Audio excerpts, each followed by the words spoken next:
the United States of America that breed children in order to sell them. And when they are sold, they come without birth certificates, which means it's easier to kill them and have no one ask where they are. We're also importing children by the plane load. Again, children who have no documentation. It's not just child slavery or child sex abuse. It's also child torture, because you have adrenalized blood. You have the whole blood drinking ceremony of the satanic world. It's also the use of children for harvesting body organs. We'll have the Falun Gong testimony tomorrow.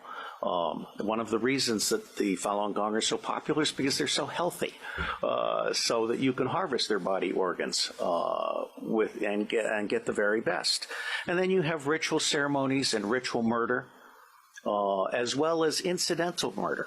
I have found in my research and preparation for this court and all of the work that will follow that most organizations that end up being used to prey on children, Oxfam is a recent example, all of the United Nations organizations, the Boy Scouts of America, all of the child services agencies across the United States of America, they did not start out as organizations to prey on children, but they attract pedophiles.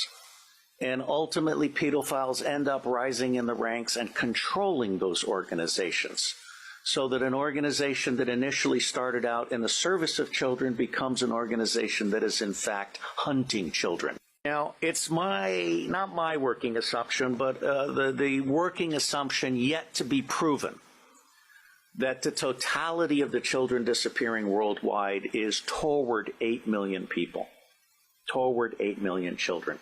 In the United States of America, the acknowledged number, not counting the children being bred without birth certificates, not counting the children being imported without documentation, is between 600 and 800,000 a year. Now imagine Africa and East Asia and all these other locations. I personally believe that the number we want to try to document is rising well beyond the official figures, and we have yet to learn what the actual number is. Okay? The other working assumption is, how long do these children survive within this system? What I am hearing from the witnesses that I've talked to is 2 years.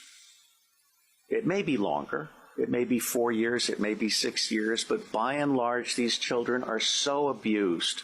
I mean, we're talking rapes by the hour and so forth, that they reach their expiration date within 2 years. And then they're murdered with impunity, or they're ritually murdered if that's what they've been bred for. So I think we need to document this. No one else has done this before in a systematic manner. This commission is rendering a signal service by seeking to do an overall view in the public interest. I believe that once the public realizes that the government is not protecting their children at a scale of vulnerability that we can articulate, then everything else about the government is called into question. All right? So for me, this is a truly righteous endeavor.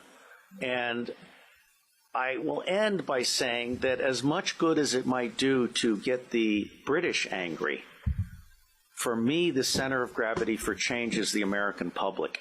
Because if you can get the American public angry, we will stop supporting dictators overseas. We will close all of our military bases overseas. I am on record as a former CIA operations officer saying that our 1,000 bases overseas are not there for national defense. They're there to serve as lily pads for the smuggling of guns, gold, cash, drugs, and small children.